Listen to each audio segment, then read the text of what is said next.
はいどうも、神社先生です。熱田神宮に祀られる三種の神器の一つ、草薙の剣は初めから熱田の本宮に祀られていたわけではありませんでした。草薙の剣を守り祀ったのは大和武の命の后宮安姫の命、そしてその舞台となったのがかつて氷上の里と呼ばれた地でした。今回は熱田神宮の境外者をめぐり、草薙の剣信仰の原点とされる氷上の里をたどっていきます。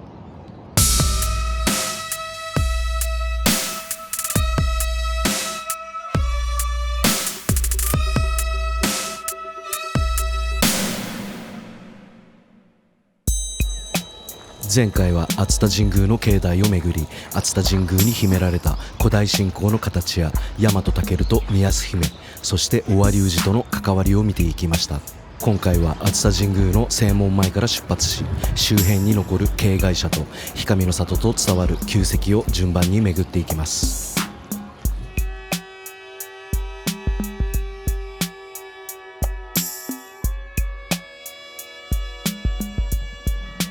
最初に訪れたのは例の見舞社です。かつては近くに精進川という川が流れ、熱田へ向かう人々の払い清めの場所であったと伝わっています。お祭りされているのは雨のうずめの命とされていますが、古い文献では御祭神が明らかではないともされています。払いの社という性格からはセオリツ姫のような払いに関わる神の信仰を想像することもできます。氷上の里へ向かう前に、まずはこの清めの社へお参りさせていただきます。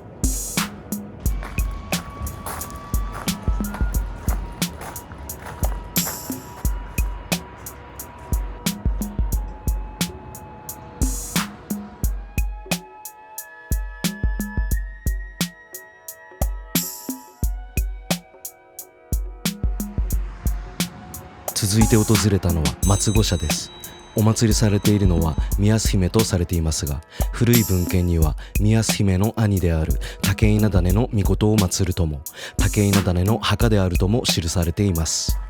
また大和武と宮安姫が出会った場所であるという説や、東西へ向かった大和武を宮安姫が待っていた場所であるという説もあります。大和武と宮安姫、武稲種や尾張氏にまつわる伝承が重ねられてきた場所です。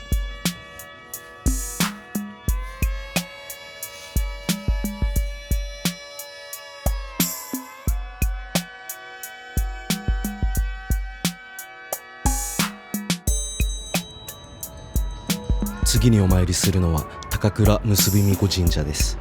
古くは高倉宮とも呼ばれ、熱田七社の一つに数えられた熱田神宮の摂社です。熱田神宮とほぼ同じ頃に創始されたとも伝えられる由緒ある古社です。平安時代に作られた延喜式神明帳にも記され、熱田神宮の境外にありながら古くから重要な摂社として信仰されてきた場所です。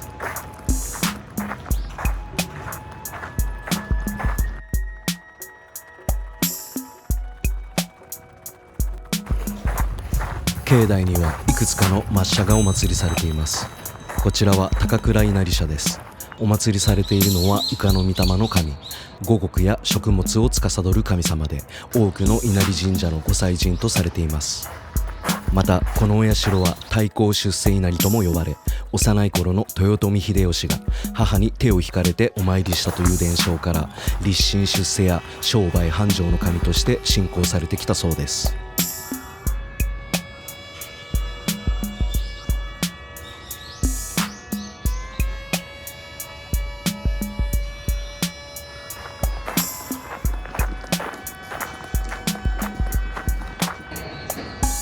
今回はしっかり撮影することができませんでしたが、境内には井戸があり、御井社としてお祭りされています。その井戸を除くと子供の神の虫封じになると伝えられています。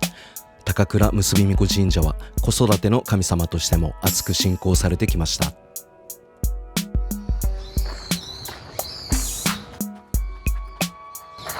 境内にはいくつかの大きなご神木が立っています。今は街中にある神社ですが、この場所が古くは森深い神域であったことを感じさせます。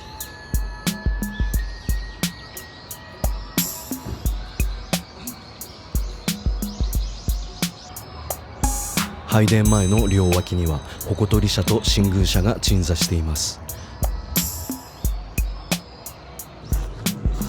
先ほどの稲荷社や三井社とともに四末社として伝えられるお社です。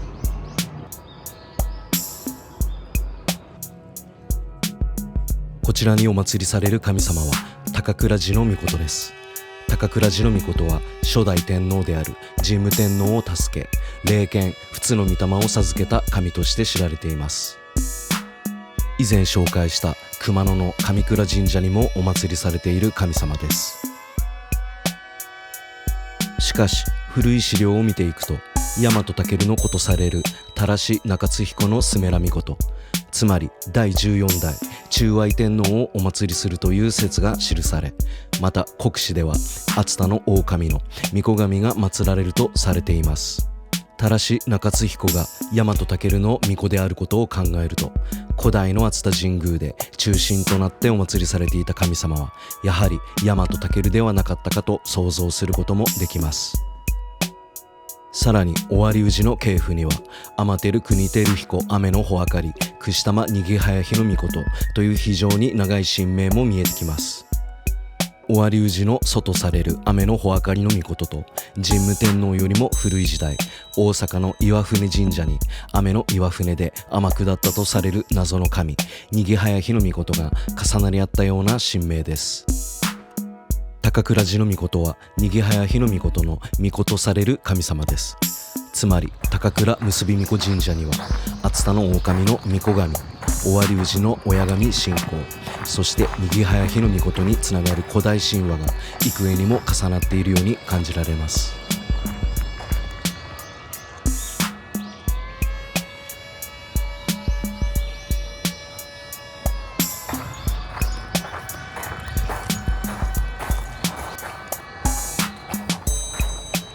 境内の奥にも大きなご神木が立っています。古い神域の面影が残されています。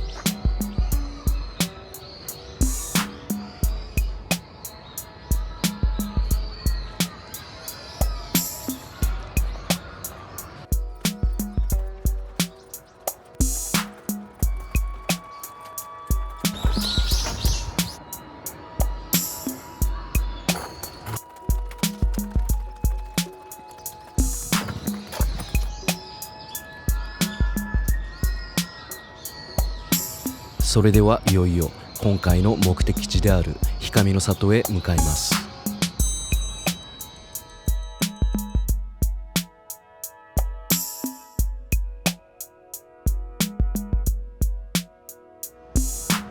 氷上の里へとやってまいりました。氷上の里は宮津姫の住まいがあったとされ、大和武が草薙の剣をとどめ置いたと伝えられる地です。こちらは浜鳥居跡です。氷上姉御神社の一の鳥居があった場所とされ、氷上の里の神域へ入る入り口であったことが伺えます。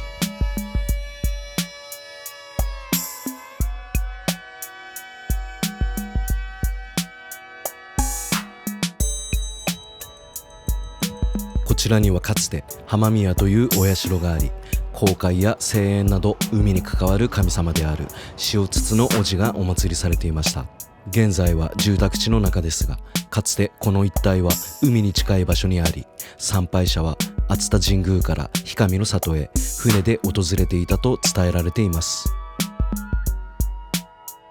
その際、まずこの浜宮を参拝し心身を清めたそうです。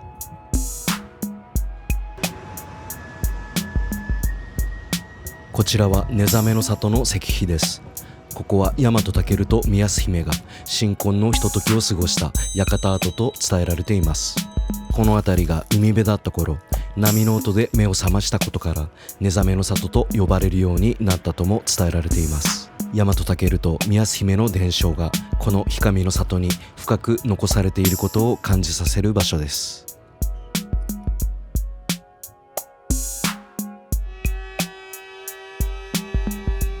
こちらは大和武が靴を脱いで休まれた場所と伝えられている靴脱島跡です。氷上山を島に見立て、その神域へ入る前に靴を脱いだ場所であるとも伝えられています。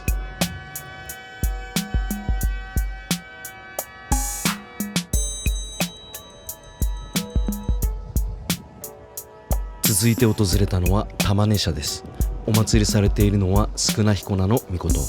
医薬や国づくりに関わる神様として知られています。氷上の里には宮洲姫や草薙の剣の伝承だけでなく、こうした小さなお社も大切に残されています。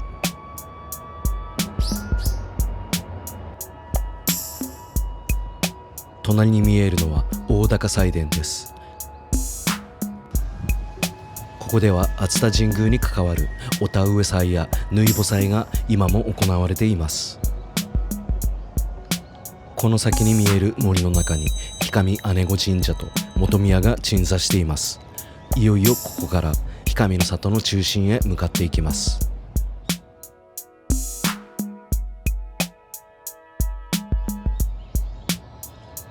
氷上姉御神社にやってまいりました。熱田7社の一つに数えられた熱田神宮の摂社であり、熱田神宮創始の里とも伝えられる場所です。現在は氷上姉御神社と表記されていますが、古い資料には氷上姉御神社とも記されています。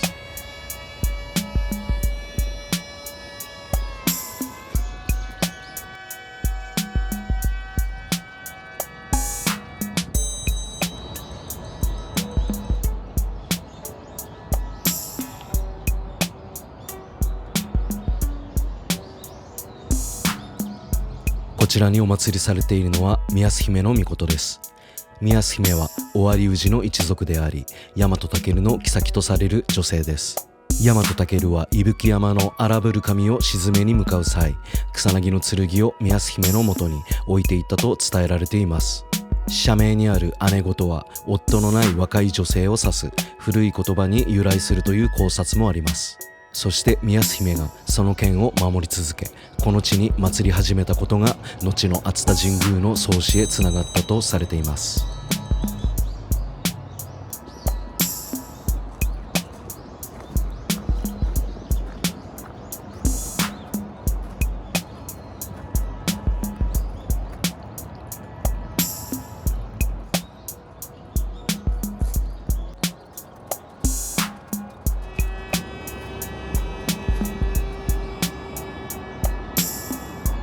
氷上姉御神社は古代氷上山の中腹に鎮座していました。およそ1330年前の持統天皇4年西暦690年に現在の場所へ移されたとされます。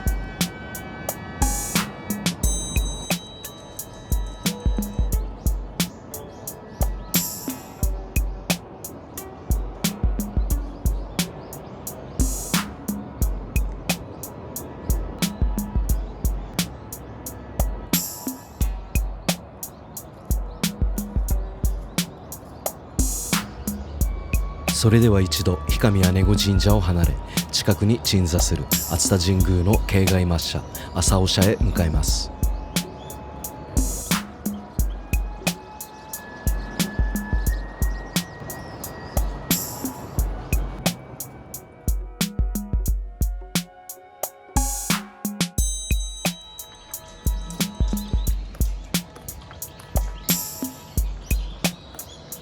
朝尾社の近くまでやってまいりました。住宅街の中にひっそりと参道の入り口が残されています。ここから小山の中へ入り、朝尾社へ向かっていきます。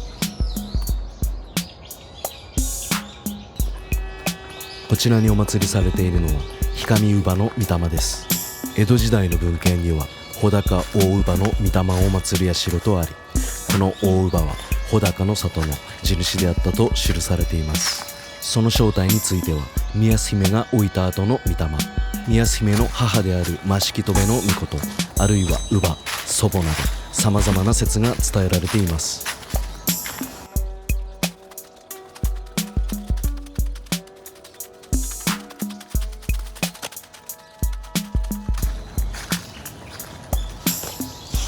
朝尾社のある一帯には東乳母神という地名が残されています。そしてこの小山も乳母神山と呼ばれているそうです。氷上の里に古くから根付いた土地の神の姿を今に伝えているように感じられます。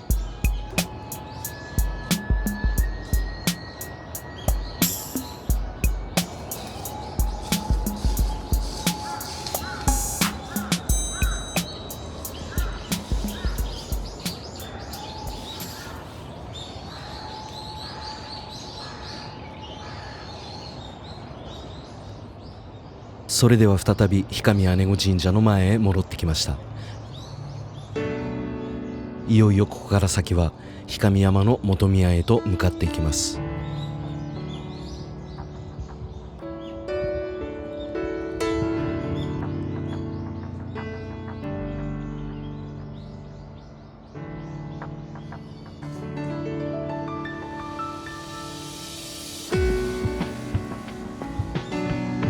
江戸時代の絵図を見ると、この氷上山の周辺にはいくつもの小さな社が描かれています。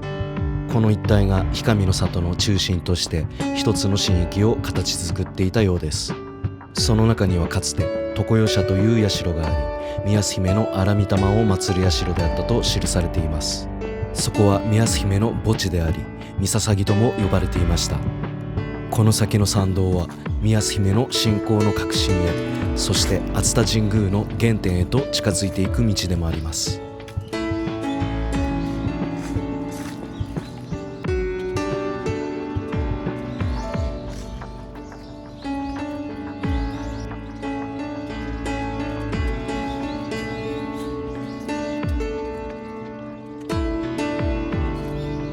こちらは神明社です。お祭りされているのは天照大神、皇室の親神とされる神であり、大和武もまた天皇家に連なる王子でした。その大和武が尾張氏の宮姫を妃としたように、皇室に連なる神話と尾張氏の信仰がこの地で交わったことを象徴しているように感じました。